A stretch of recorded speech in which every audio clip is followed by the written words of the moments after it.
श्रीमती प्रियंका गांधी वाड़ा।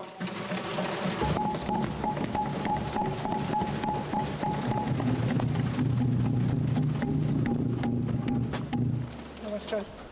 माननीय अध्यक्ष महोदय जी, आज आपने मुझे इस सभा में बोलने का मौका दिया, इसके लिए मैं आपकी बहुत बहुत आभारी हूँ।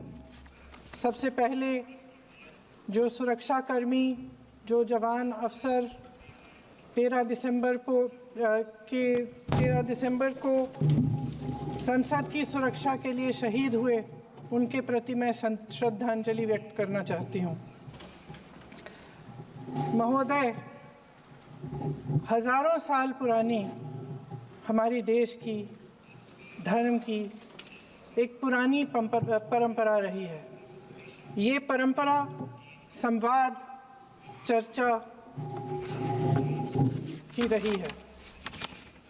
एक गौरवशाली परंपरा है जो दर्शन ग्रंथों में, वेदों में, उपनिषदों में दिखती है। वाद विवाद और संवाद की हमारी पुरानी संस्कृति है। अलग अलग धर्मों में भी, इस्लाम में, सूफियों में, बौद्ध धर्म में, जैन धर्म में, सिख धर्म में भी ये वाद संवाद, ये चर्चा बहस, इसकी संस्कृति रही है। इसी परंपरा से उभरा हमारा स्वतंत्रता संग्राम। हमारा स्वतंत्रता संग्राम विश्व में एक अनोखा संग्राम था, एक अनोखी लड़ाई थी जो अहिंसा और सत्य पर आधारित थी। ये वाद संवाद की जो परंपरा है, इसको इस संग्राम ने आगे कैसे बढ़ाया? क्योंकि ये जो संग्राम था, ये जो लड़ाई थी हमारी आज़ादी के लिए, एक बेहद लोकतांत्रिक लड़ाई थी। इसमें देश के किसान, देश के जवान, देश के मजदूर, देश के अधिवक्ता, देश के बुद्धिजीवी, चाहे किसी भी जाति के हों, चाहे किसी भी धर्म के हों, चाहे किसी भी भाषा को बोलते हों, सब इस स्वतंत्रता संग्राम में शामिल हुए। सब ने हमारे देश की आज़ादी की लड़ाई लड़ी।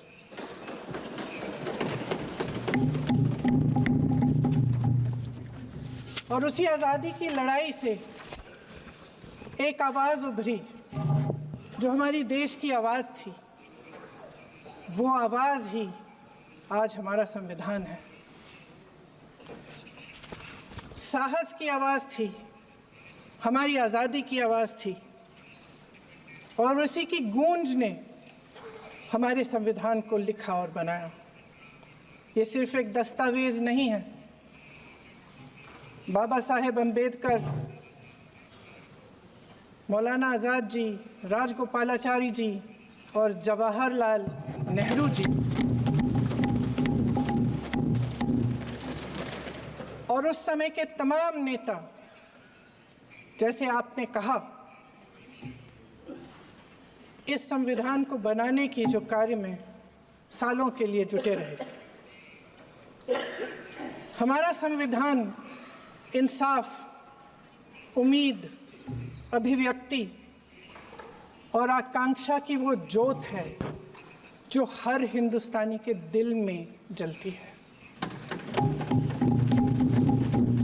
अध्यक्ष महोदय, इस ज्योत ने हर एक भारतीय को ये पहचानने की शक्ति दी कि उसे न्याय मिलने का अधिकार है, कि उसमें अपने अधिकारों के लिए आवाज़ उठाने की क्षमता है, कि जब वो आवाज़ उठाएगा तो सत्ता को उसके सामने झुकना पड़ेगा। इस संविधान ने हर एक देशवासी को ये अधिकार दिया कि वो सरकार बना भी सकता है और सरकार बदल भी सकता है।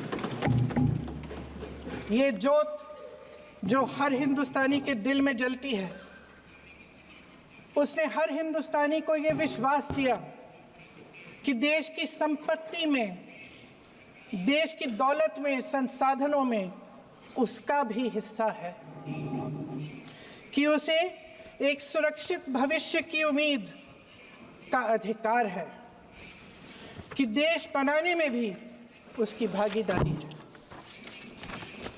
उम्मीद और आशा की ये जोत मैंने देश के कोने कोने में खुद देखी है।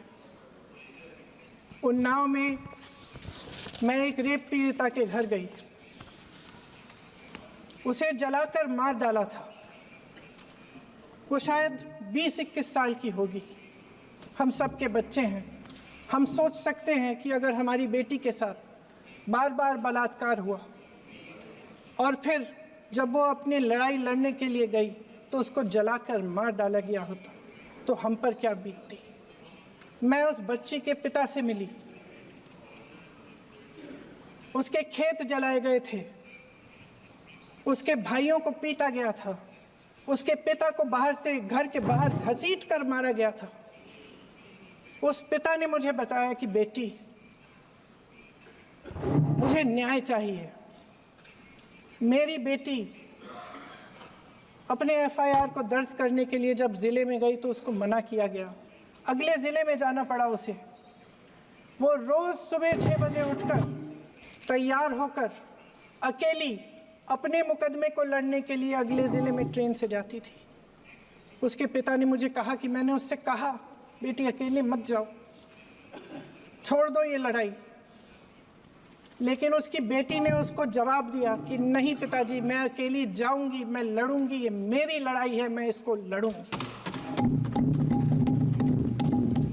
ये लड़ने की क्षमता, ये हिम्मत उस लड़की को और करोड़ों भारत की नारियों को हमारे संविधान ने दी।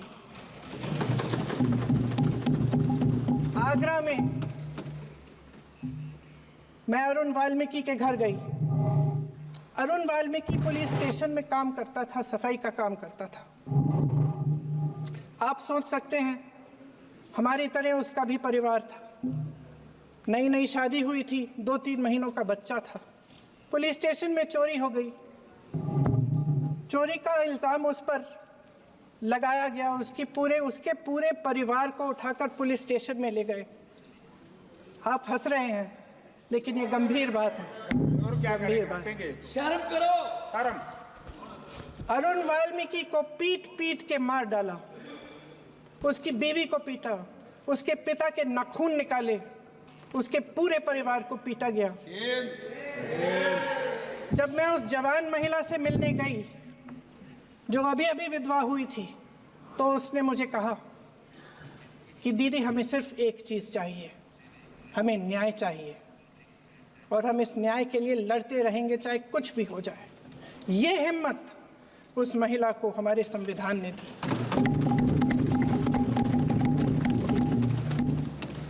संभल के कुछ लोग आए थे हमसे मिलने जो मृतकों के परिवार के सदस्य थे।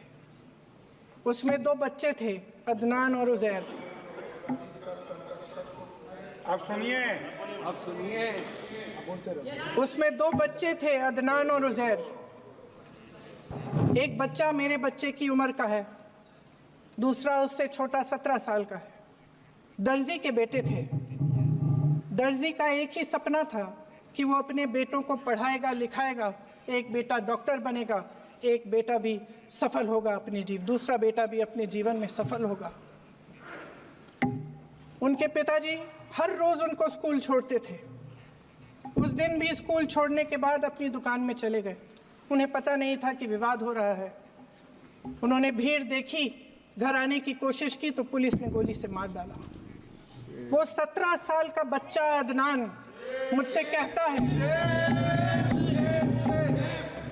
वो 17 साल का बच्चा अदनान मुझसे कहता है कि मैं बड़ा होकर डॉक्टर बन के दिखाऊंगा, मैं अपने पिता का सपना साकार करूंगा।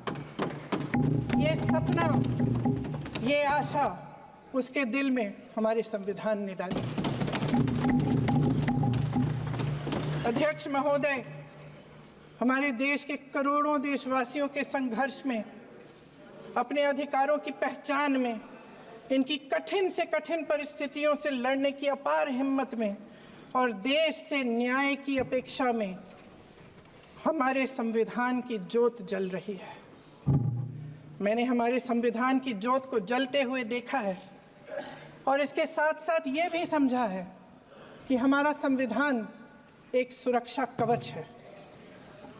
एक ऐसा सुरक्षा कवच है जो देशवासियों को सुरक्षित रखता है, न्याय का कवच है, एकता का कवच है और अभिव्यक्ति की आज़ादी का कवच है।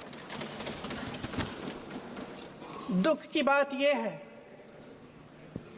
कि मेरे सत्ता पक्ष के साथी जो बहुत बड़ी बड़ी बातें करते हैं, इन्होंने इन 10 सालों में ये सुरक्षा कवच, सत्ता पक्ष के मेरे साथियों ने ये सुरक्षा कवच तोड़ने का पूरा प्रयास किया है।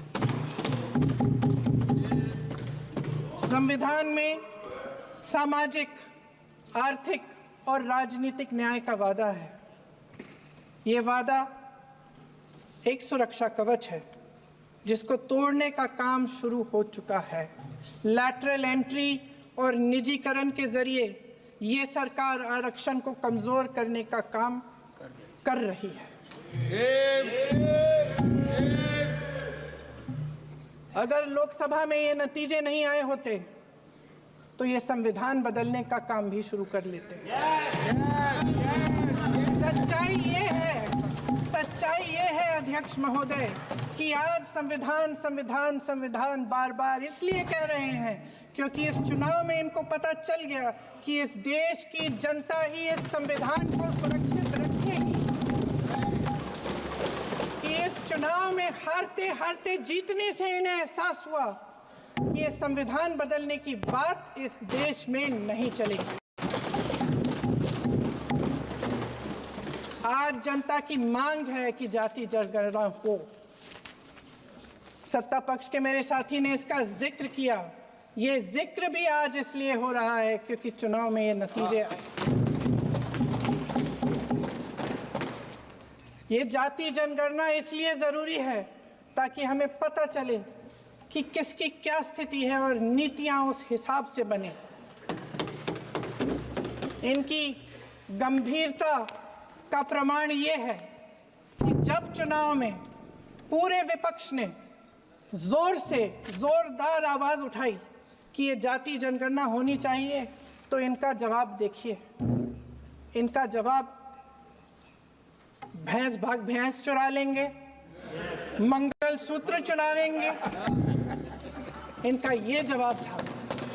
ये गंभीरता है इनकी जाति जनगणना पर। महोदय, हमारे संविधान ने आर्थिक न्याय की नींव डाली, किसानों, गरीबों और को जमीन बांटी, भूमि सुधार किया, जिसका नाम लेने से कभी कभी आप झिझकते हैं और कभी कभी उनका नाम धड़ाधड़ इस्तेमाल किया जाता है अपने आप को बचाने के लिए। उन्होंने HAL, BHEL, SAIL, GAIL, ONGC, NTPC, railways, IIT, IIM, oil refineries, तमाम PSU बनाए। अध्यक्ष महोदय, उनका नाम पुस्तकों से मिटाया जा सकता है, उनका नाम भाषणों से मिटाया जा सकता है, लेकिन जो उनकी भूमिका रही इस देश की आज़ादी के लिए और इस देश के निर्माण के लिए, वो इस देश में से कभी मिटाया नहीं जा सकता। 75 सालों में जनता का भरोसा रहा कि नीतियाँ बनेंगी तो जनता की भलाई के लिए बनेंगी। जल जंगल जमीन का अधिकार मिला आदिवासी भाई बहनों को। इंदिरा जी ने बैंकों का राष्ट्रीयकरण करवाया, खदानों का राष्ट्रीयकरण कराया। कांग्रेस और यूपीए की सरकारों में शिक्षा का, भोजन का अधिकार मिला। 75 सालों में जनता का भरोसा मिला। पहले संसद चलती थी तो जनता की उम्मीद होती थी कि सरकार महंगाई और बेरोजगारी पर चर्चा करेगी, कोई उपाय निकालेगी, कोई रास्ता निकालेगी। लोग मानते थे कि अगर कोई नई आर्थिक नीति बनेगी तो देश की अर्थव्यवस्था को मजबूत बनाने के लिए बनेगी, तो भारतीय बाजार को मजबूत बनाने के लिए बनेगी, उनके भविष्य को मजबूत बनाने के लिए बनेगी। किसान और आदिवासी भाई बहन भरोसा करते थे कि यदि जमीन के कानून में संशोधन होगा तो उन्हीं की भलाई के लिए होगा। आप नारी शक्ति की बात करते हैं। आज चुनाव की वजह से शायद इतनी बातचीत हो रही है नारी शक्ति के बारे में, क्योंकि हमारे संविधान ने महिलाओं को ये अधिकार दिया, उनकी शक्ति को परिवर्तित किया वोट में। और आज आपको पहचानना पड़ रहा है कि महिलाओं के बिना, कि नारी शक्ति के बिना ये सरकारें नहीं बन सकती हैं। इसीलिए आज आप नारी शक्ति की बातें दोहरा रहे हैं। जो आप नारी शक्ति का अधिनियम लाए हैं उसको लागू क्यों नहीं करते? वो 10 साल बाद लागू क्यों होगा? क्या आज की नारी 10 साल इंतजार करेगी उसके लागू करने के लिए? क्या बात है, क्या बात है।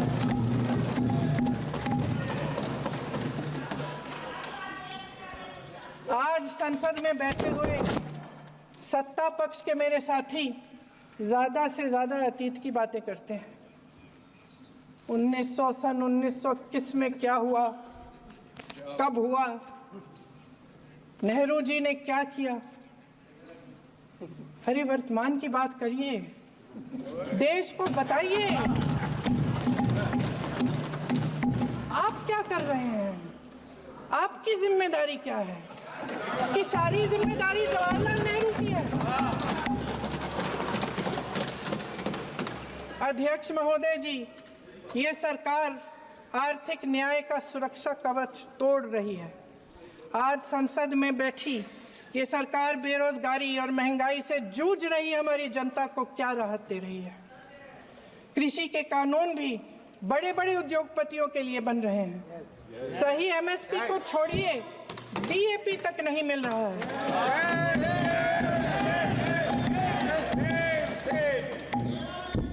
वायनाड से लेकर ललितपुर तक इस देश का किसान रो रहा है। आपदा आती है तो उसको कोई राहत नहीं मिलती। भगवान भरोसे है आज इस देश का किसान, उसको छोड़ दिया गया है। आज हिमाचल में देखिए, जितने भी कानून बने हैं वो सब बड़े बड़े उद्योगपतियों के लिए बन रहे हैं। हिमाचल में जो सेब उगता था उसके जो छोटे छोटे किसान हैं वह रो रहे हैं, क्योंकि एक व्यक्ति के लिए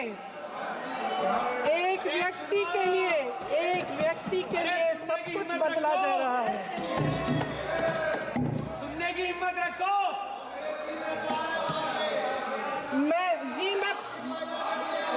अध्यक्ष महोदय जी, अध्यक्ष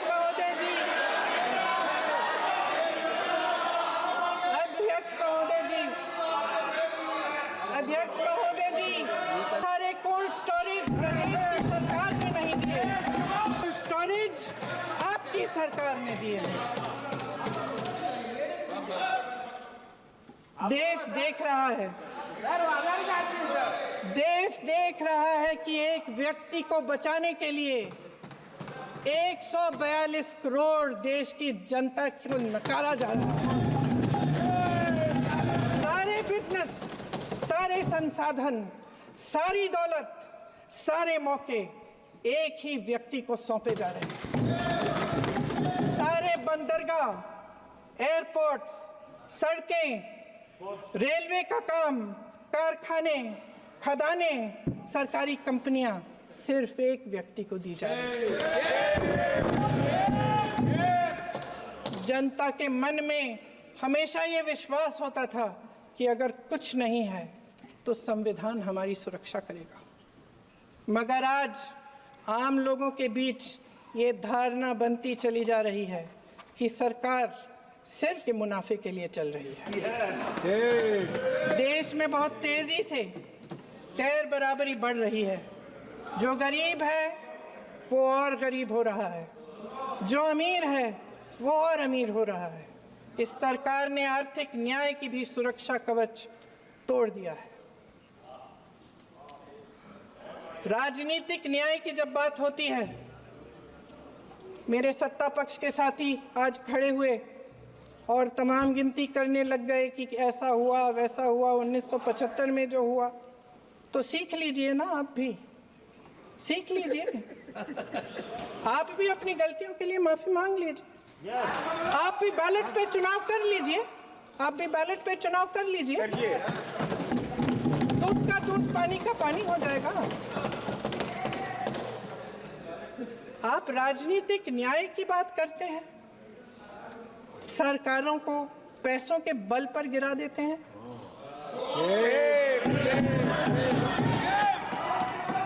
मेरा आग्रह है कि अपन संविधान में सकारात्मक बोले।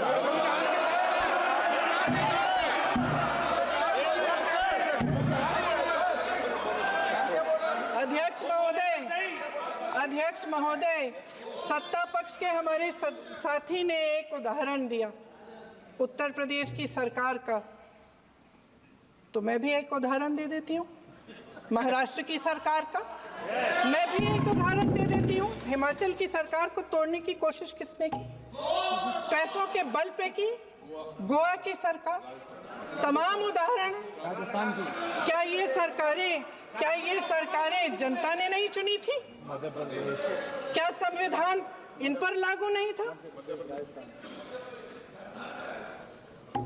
पूरी देश की जनता जानती है कि इनका हंसती है, जानती है कि इनके यहाँ तो वॉशिंग मशीन है।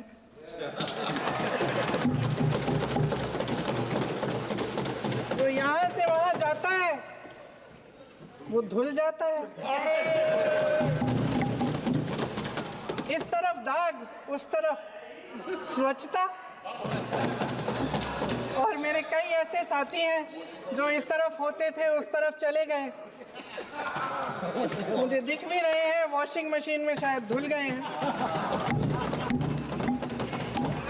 अध्यक्ष महोदय, जहां भाईचारा और अपनापन होता था, जहां हमारे संविधान ने एकता का सुरक्षा कवच दिया था, वहां शक और घृणा के बीज बोए जा रहे हैं। एकता का सुरक्षा कवच तोड़ा जा रहा है। प्रधानमंत्री जी यहाँ सदन में संविधान की किताब को यूं माथे से लगाते हैं, लेकिन संभल में, हाथरस में, मणिपुर में जब न्याय की गुहार आती है, उठती है, तो उनके माथे पे शिकन तक नहीं आता।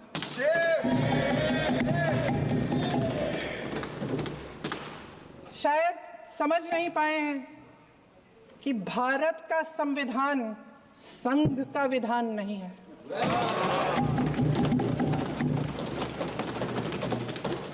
भारत के संविधान ने हमें एकता दी, हमें आपसी प्रेम दिया। उस मोहब्बत की दुकान जिस पर आपको हंसी आती है, उसके साथ करोड़ों देशवासी चले। करोड़ों देशवासियों के दिल में एक दूसरे के लिए प्रेम है, घृणा नहीं है।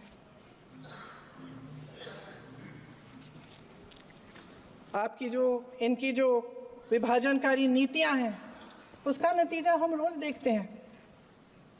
राजनीतिक फायदे के लिए संविधान को छोड़िए, देश की एकता को भी ये रख नहीं सकते, इसकी सुरक्षा नहीं कर सकते। हमने संभल में देखा, मणिपुर में देखा। दरअसल इनका कहना है कि अलग अलग इस देश के अलग अलग हिस्से हैं, कैमरा लेकिन हमारा संविधान कहता है कि ये देश एक है और ये देश एक रहेगा।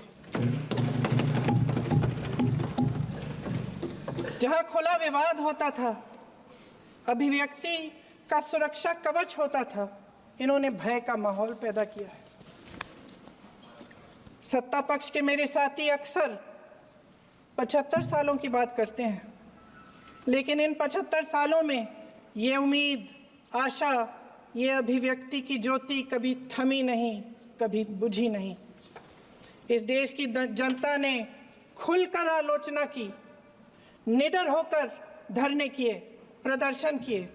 जब जब जनता नाराज हुई, तब तब सत्ता को ललकारा, उसे चेतावनी दी, बड़े से बड़े नेताओं को कटघरे में खड़ा किया, उनसे जवाब मांगा, न्याय मांगा। इस देश के छोटे छोटे से नुक्कड़ की दुकानों में, चाय की दुकानों में, इस देश के घरों में, गलियों में, मोहल्लों में, अखबारों में, प्रकाशन घरों में, न्यायपालिकाओं में चर्चा कभी बंद नहीं हुई। लेकिन आज ये माहौल नहीं है। आज जनता को सच बोलने से डराया जाता है, धमकाया जाता है। पत्रकार हो या विपक्ष का नेता हो या किसी यूनिवर्सिटी का प्रोफेसर हो, छात्र संघ हो या कर्मचारियों का संगठन हो, सबका मुंह बंद कराया जाता है। किसी पे ईडी, किसी पे सीबीआई, किसी पे इनकम टैक्स, फर्जी मुकदमे लगवाए जाते हैं, जेल में डाल दिया जाता है। विपक्षी नेताओं को जेल में डाल दिया जाता है, उनको सताया जाता है। किसी को नहीं छोड़ा इस सरकार ने। देशद्रोही कह के उत्तर प्रदेश में मुझे याद है कुछ अध्यापिकाएं प्रदर्शन कर रही थी, उन पर मुकदमा डाल दिया देशद्रोही का, उन्हें देशद्रोही कह दिया। इन्होंने देश का पूरा माहौल भय से भर दिया है। इनकी मीडिया की मशीन झूठ फैलाती है, तरह तरह के आरोप लगाती है, और शायद वह भी भय में ही है। महोदय, मैं इस सदन को याद दिलाना चाहती हूँ कि ऐसा डर का माहौल देश में अंग्रेजों के राज में था। जब इस तरफ बैठे हुए गांधी की विचारधारा वाले लोग आज़ादी की लड़ाई लड़ रहे थे और उस तरफ वाली विचारधारा वाले लोग भय में रहकर अंग्रेजों के साथ साठ-गांठ कर रहे थे। लेकिन अध्यक्ष महोदय, भय का भी अपना स्वभाव होता है। भय फैलाने वाले हमेशा भय का खुद शिकार बन जाते हैं। ये प्रकृति का नियम है। आज इनकी भी यही हालत हो गई है। भय फैलाने के इतने आदी हो गए हैं कि खुद भय में रहने वाले हैं। चर्चा से डरते हैं, आलोचना से घबराते हैं। कई दिनों से हम मांग रहे हैं कि चर्चा करिए, लेकिन चर्चा करने की हिम्मत ही नहीं है।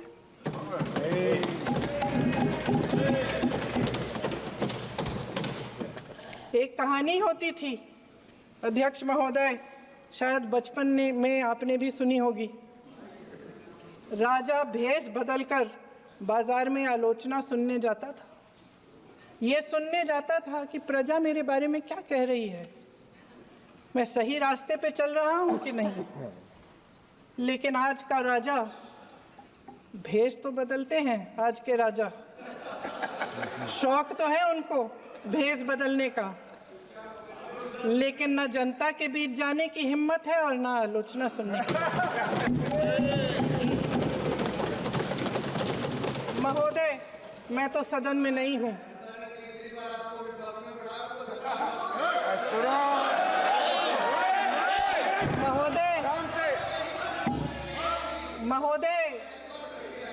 महोदय, जनता में बहुत विवेक है, ये सही है।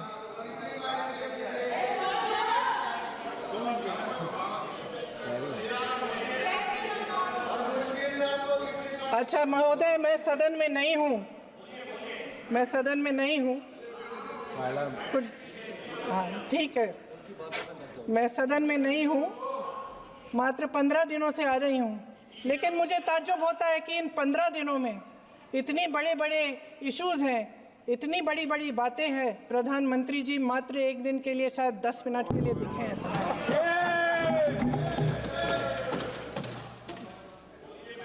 बात यह है अध्यक्ष महोदय जी कि ये देश भय से नहीं, साहस और संघर्ष से बना है। इसको बनाने वाले देश के किसान, जवान, देश के करोड़ों मजदूर और गरीब जनता है। संविधान इनको साहस देता है। मेहनती मिडिल क्लास है। और इस देश के जो करोड़ों देशवासी हैं, जो रोजाना भयंकर परिस्थितियों का सामना करते हैं, उनको साहस देता है। वायनाड में जो आपदा आई, उसमें एक छोटा लड़का था 17 साल का। 6 घंटों के लिए उसने अपनी माँ को बचाने की कोशिश की। 6 घंटों के लिए आप सोच सकते हैं कि अगर नदी की धारा बह रही है, नाराज है, आप अपनी माँ को पकड़े हो, 6 घंटों के लिए पकड़े रखते हो कि मेरी माँ बच जाएगी, और अंत में वो माँ भी बह जाती है। उस लड़के का साहस, उन महिलाओं का साहस जो पीड़ित हैं लेकिन फिर भी अपनी लड़ाई लड़ रहे हैं, उन संभल के बच्चों का साहस जिनके पिताजी अभी अभी गुजर गए लेकिन फिर भी उनके सपनों को साकार करने की हिम्मत है, उनका साहस है, वो साहस इस संविधान ने दिया है।